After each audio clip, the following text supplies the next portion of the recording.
Steve and I got married during my residency. I'm a neurologist. He was an Air Force pilot. We had our first son, Alex, and he was perfectly healthy. We were kind of a normal family with child, and then we had Julianna, and then for a while we just had the struggle of a normal family raising two kids under two. Around the time she was turning 1, she was not meeting her motor milestones. Everything else was okay, verbal, cognition, but she wasn't pulling up and she wasn't near standing. And so we went down that whole pathway. As a neurologist, I kind of knew the things it could be, and all of them were scary. So I really tried not to go there just yet, because her pediatrician and I, at that first year checkup, we decided that everything is okay except for the motor. So maybe she's just going to be a late walker, and maybe by doing aggressive physical therapy and that kind of thing, then she would just catch up. And so we went that route. And it didn't. She made some progress, but not a lot. And so kind of the older she got, without doing those things, it got more likely that there was something underlying, causing a neurological issue. So it's a kind of a long story how we got to the diagnosis, but at about 18 months, I actually figured it out before anyone. We discovered that she had a neuropathy, a really bad neuropathy called Charcot-Marie-Tooth, which is actually a genetically based one. She had inherited it from my husband, and we had no idea that he even had anything because he's perfectly healthy.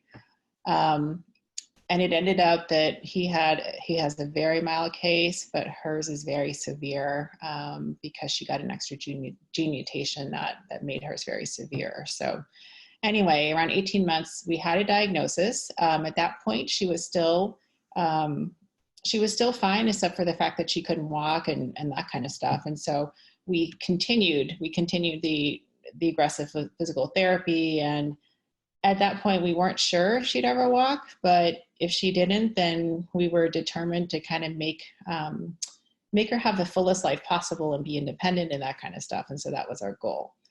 At the same time, as a neurologist, I knew that with neuromuscular diseases like this, the stuff you worry about is breathing problems and feeding problems, because if those start, then that's what ends up limiting lifespans. And so I was aware of that from the very beginning. I took her to a pulmonologist to get it checked out even before she had any issues, that kind of thing. So we found out that she had some problems with the breathing already. She needed to use, she had sleep apnea, that kind of thing. So we treated all that. So we were doing everything we could. Then shortly after she turned 2, she developed a runny nose. And by that evening, she was having a hard time breathing, and she ended up needing to go to the ICU. It was a prolonged hospitalization. And that's the first time I saw how scary it was that it could go so quickly, that she would need the ICU, need respiratory support. And then from there, things just, they kind of snowballed. Every time she would go to the hospital, we would try some new treatments. We would and try to avoid germs. We would have more things we would try to do to keep her lungs healthy, but it didn't work. And so that year that she was 3 was the worst. We ended up in the hospital 4 times. Every time she went in, she got worse. The hospitalizations themselves were hell.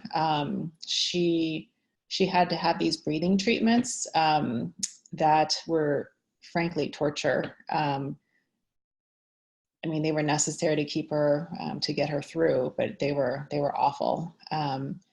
And so that year, she went from being able to walk a little bit in a walker, like take a few steps. By the end of that year, she couldn't even sit up by herself. She was completely dependent on a feeding tube, and she also needed to wear BiPAP, which is it's a way of helping her breathe. So basically, it's a mask on the face. She ended up needing that most of the day, and so it was a very kind of very dramatic decline that year. And so that last hospitalization, we were finally introduced to palliative care, to the palliative medicine team, because I had known for, I don't know how long, maybe 6 months before that, that it was going that way. And I think that's kind of the double-edged sword of being a doctor and a mom, because I kind of could see some things, but I didn't want to believe it. And I didn't want to tell anyone, because what if I was wrong? I didn't want to scare them. But so all that was racing in my mind. It was really difficult. But that last hospitalization, I think kind of everyone, without even having to say it, I think everyone kind of knew. And so they finally offered it to us, and it was such a relief finally to be able to talk about these things that were so difficult, but to be able to talk to a medical team about them, about our fears, what we wanted, what may happen, what could be done, that kind of thing. And so we made the very difficult decision to start hospice. That was fall of 2014. So she had just turned, I think she had just turned 3.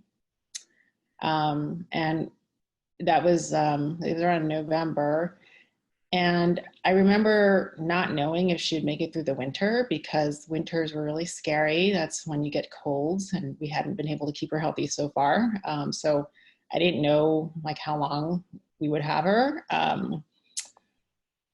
It ended up being much longer than that. We made it through that winter. We made it through even another year. And so she ended up being in hospice for 18 months, which was longer than I could have imagined. And it was a really good 18 months. During that time, we still did a lot of medical treatment.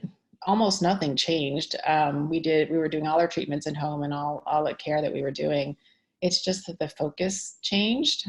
So we thought a lot harder about doing things that were uncomfortable. And I think it also allowed us just to kind of focus on her and what she wanted to do. And she was a child and she wanted to play. So that's what we did. And I think that made a huge difference. If there's such a thing as thriving when you're in hospice, she kind of thrived. I mean, we had a lot of magical times. I mean, at the same time, her body was getting weaker. That was undeniable. And so, of course, she did end up dying rather suddenly. But I am really, really grateful that we made that decision and that we had that beautiful time together.